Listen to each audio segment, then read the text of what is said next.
次は韓国メディアの慰安婦問題に関する報道動向、パク・ユファ事件とラムサヤ事態を中心にでございます。よろしくお願いいたします。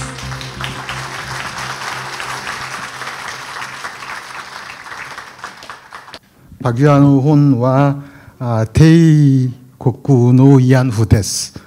この本の中でパギュアは정대협式の慰安婦理解を批判しました。この本とレムジャイヨの論文について話します。ここから韓国語で話します。여기에서 저는 한국 언론의 위안부 보도의 동향을 주요 언론사의 박유하 교수의 저서와 렘자이어 교수의 논문에 대한 보도를 통해서 살펴보고자 합니다. 박유하의 제국의 위안부 사건은 고소와 기소부터 렘자이어와 마찬가지로 그녀와 그 책을 비난하는 많은 기사가 있었습니다. 사실을 전달하는 것을 넘어서서 박유하를 비난하는, 인격적으로 모독하는 기사 또한 많이 있었습니다.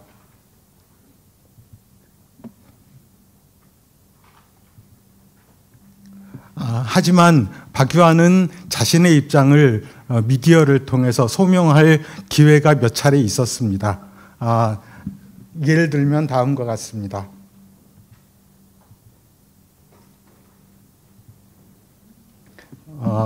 예를 들어 위안부 문제를 몇몇의 당사자만의 것이 아니라 우리들 모두의 문제로 삼는 시도가 우선되지 않으면 안 된다. 이와 같이 말하고 있습니다.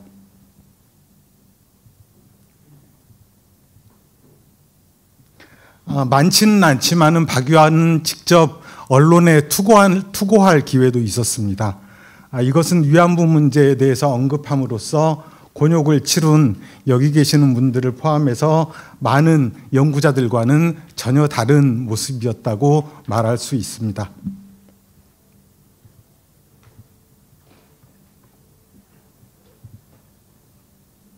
예를 들어 명확히 조선인 위안부 동원은 이른바 군인이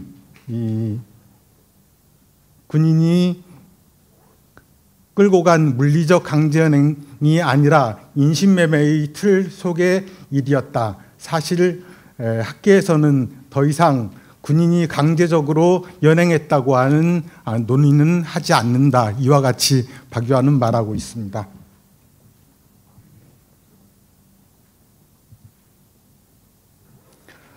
박유하를 지지하는 박유하와 그의 책을 지지하는 기사들도 상대적으로 많았습니다. 예를 들어 평가는 학계와 시민사회의 논의에 맡기고 박 교수에 대한 사법 처리 가부는 신중하게 결정하는 것이 바람직하다. 이와 같은 지지 기사가 실렸습니다. 또한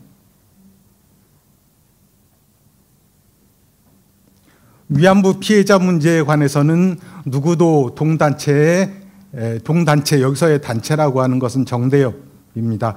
이 단체에 이의를 제기하는 것이 불가능할 정도로 정의기억연대는 권력이 된 상태다. 이와 같이 비판하고 있습니다.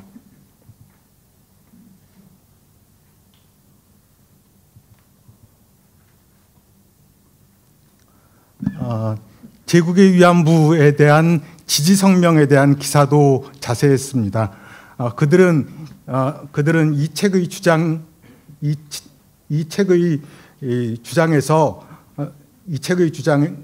주장에 논쟁의 여지가 없지 않지만 종군 위안부 문제를 취급하는 합리적인 방법은 시민사회의 다양한 목소리가 자유롭게 표출되고 경합하도록 허용하는 것이다고 말했다. 이렇게 소개하고 있습니다.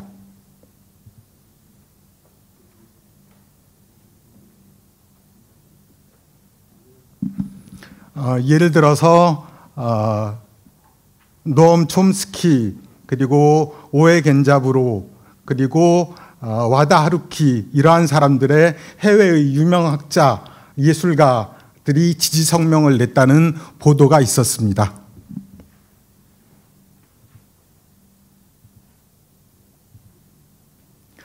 최고재판소의 무죄 판결 또한 성실하게 보도가 되었습니다.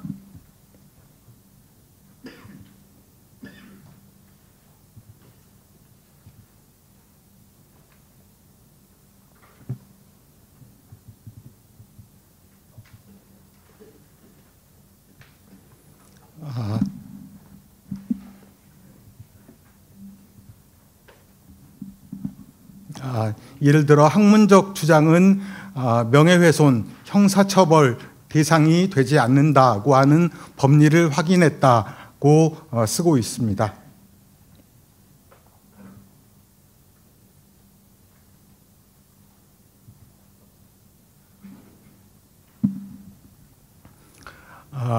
이 판결은 표현의 자유와 가치 판단의 문제에서 시민과 전문가가 상호 검증하고 반론할 사안이며 재판소가 형사처벌할 것이 아니다고 판결했다. 맨 뒤에 보시면은 우리들은 이 판결이 국내에서 최근 드문 이성적 판결이라고 본다. 이러한 찬사에 가까운 표현까지도 나왔습니다. 다음으로 램자이어 사태에 대해서 말씀드리겠습니다. 램자이어를 공격하는 세력과 그들의 논문 철회 요구 또한 자세히 보도되었습니다. 하물며 중국 알자지라, 북한의 반응까지도 보도되었습니다.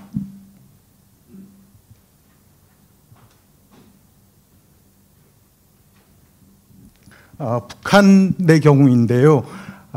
세계 각지의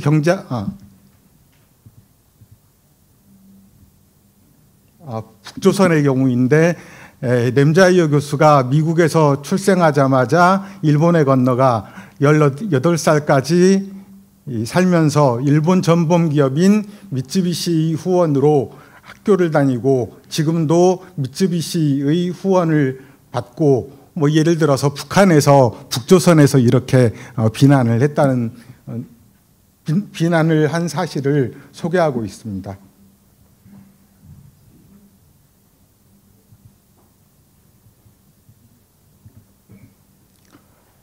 램자이어에 대한 공격은 컨트랙팅 포 섹스만이 아니라 다른 논문에 대해서도 비판이 이루어졌습니다. 예를 들어서 사회자본과 이기주의적 리더십의 문제점, 일본의 사회 추방자의 정치와 조직범죄, 이런 논문에 대해서까지도 비난이 이루어졌습니다.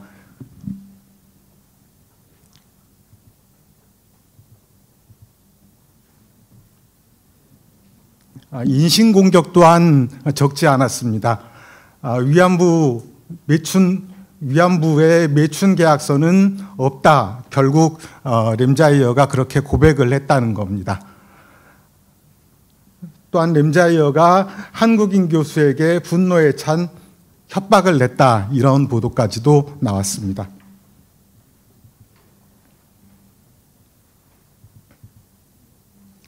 예를 들어서 좌익의 입이 된 램자이어, 일본 극우의 돈줄이 뒷배다 하는 기사입니다. 제국주의를 지향하는 일본 회의, 거기에서 중추적 역할을 담당하는 모랄로지 재단, 그 재단의 지원을 받는 일본 문명 연구 포럼이라는 연결고리의 끝에 램자이어가 있는 것이다. 이와 같은 식입니다.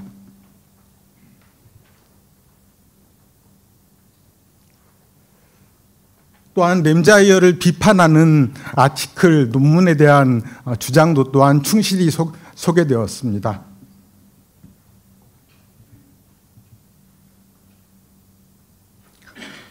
일부의 지지자가 있었습니다.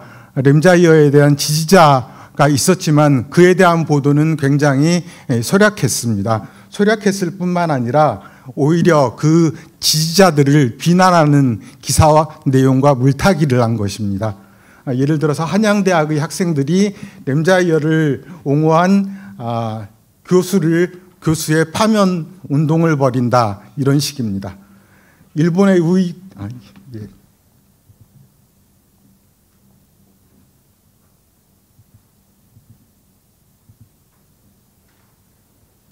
램자이어에 대한 보도는 한마디로 무책임했습니다. 이 점이 중요하다고 생각합니다.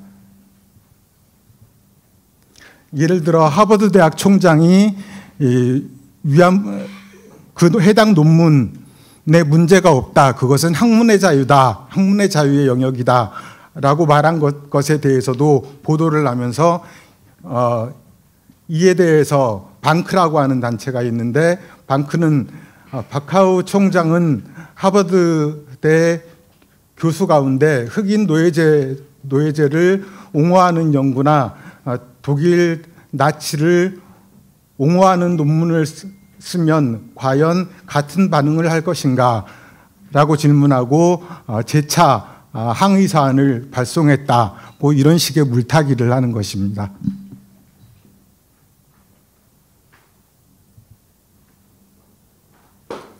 또한 인터내셔널 리뷰 오브 로 앤 이코노믹스에서 이 학술지의 램자이어 논문 철회 거부 보도, 이 보도 또한 소략한 물타기였습니다.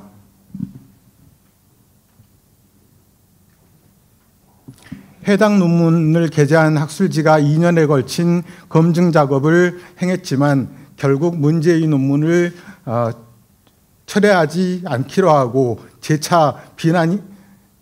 하여 재차 비난이 쇄도하고 있습니다. 문제의 논문 저자 램자이어 교수는 일본의 우익 사이에서 영웅으로 통하고 있습니다. 이런 식의 물타기 보도라고 할 수 있습니다.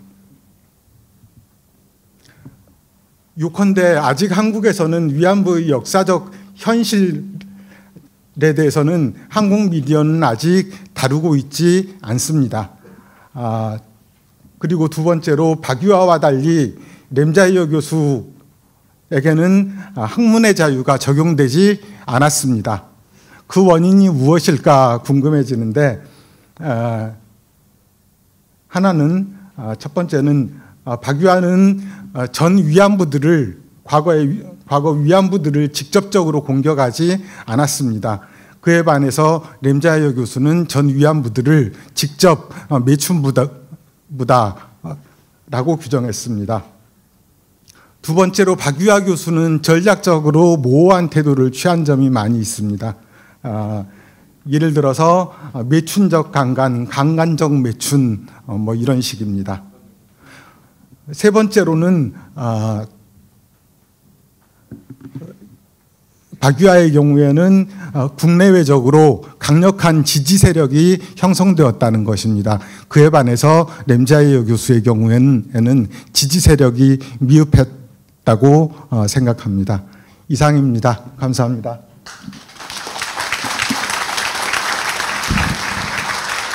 はい、イウヨン先生ありがとうございました。